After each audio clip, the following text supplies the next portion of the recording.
Mr. Speaker, with permission, I will make a statement about the ambitions of a global Britain and the lessons of the COVID-19 pandemic. We're living through a daily demonstration of how events on the far side of the world influence not only British security and prosperity, but something as elemental as the state of our health and whether we can go to work, go shopping. This crisis offers vivid proof of the seminal importance of international engagement and exactly why our country must perform its global role. I've begun the biggest review of our foreign defence and development policy since the end of the Cold War, designed to maximise our influence and integrate all the strands of our international effort. And the overriding aim is to bring this country's strengths and expertise to bear on the world's biggest problems, seizing the opportunities of Britain's presidency of the G7 next year and the UN Climate Change Conference, the COP26, which we will host in Glasgow. The UK possesses the third biggest aid budget and diplomatic network in the world, and we owe it to our people to make best use of these assets which scarcely any of our peers can match. The British taxpayer has a right to expect that we will achieve the maximum value for every pound that we spend. And one cardinal lesson of the pandemic is that distinctions between diplomacy and overseas development are artificial and outdated.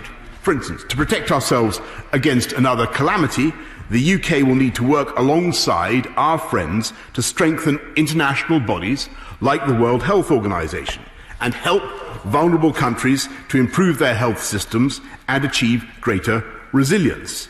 It makes no sense to ask whether this amounts to aid or foreign policy. They're one and the same endeavour, and they're designed to achieve the same goals, which are right in themselves and serve our national interest. On the 4th of June, I chaired a virtual summit of the Global Vaccine Alliance, which raised enough money to immunise 300 million children. I doubt whether any other occasion will save more lives and avoid more suffering or produce a better example of the good this country can do by its international engagement in the true and broad sense alongside our friends. And yet today, as anybody who has any experience in the matter will know, a dividing line between aid and foreign policy runs through our whole system, with our Department for International Development working independently from the Foreign and Commonwealth Office,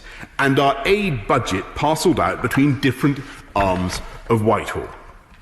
DfID outspends the Foreign Office more than 4 times over, and yet no single decision-maker in either department is able to unite our efforts or take a comprehensive overview. We give as much aid to Zambia as we do to Ukraine, though the latter is vital for European security. We give 10 times as much aid to Tanzania as we do to the 6 countries of the Western Balkans, who are acutely vulnerable to Russian meddling. And regardless of the merits of these decisions, no single department is currently empowered to judge whether they make sense or not. No single department is empowered to judge whether they make sense or not. And so we tolerate an inherent risk of our left and right hands working independently.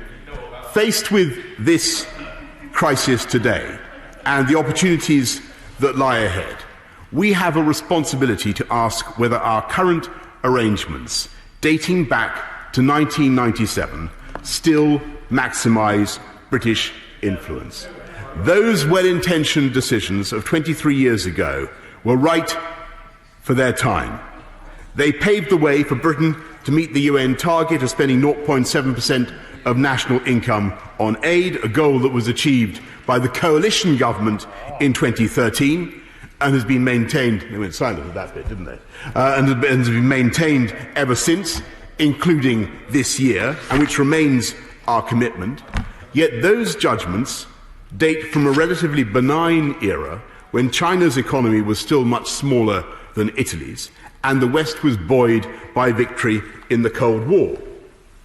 We must now strengthen our position in an intensely competitive world by making sensible changes. And so I have decided to merge DfID with the Foreign and Commonwealth Office, to create a new department, the Foreign, Commonwealth and Development Office. And this will unite our aid with our diplomacy and bring them together in our international effort. DfID has amassed world-class expertise, and all of its people can take pride in how they have helped to transform the lives of hundreds of millions of people across the world.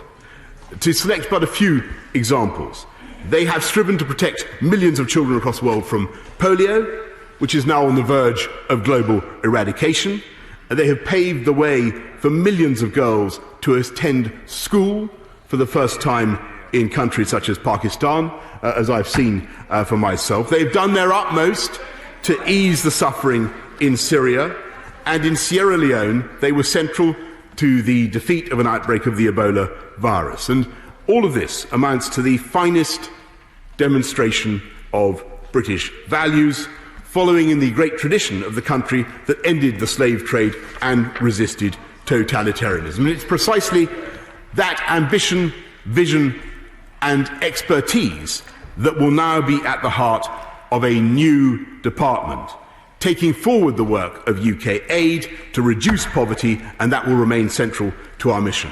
The Foreign Secretary will be empowered to decide which countries receive or cease to receive British aid, while delivering a single UK strategy for each country, overseen by the National Security Council, which I chair. Those strategies will be implemented on the ground by the relevant ambassador, the relevant UK ambassador, who will lead all of the government's work in the host country. And in this, we are following the examples of Australia, Canada and New Zealand, all of whom run their development programmes from their foreign ministries. And we will align other British assets overseas, including our trade commissioners, who will come under the authority of the UK ambassador, bringing more coherence to our international presence.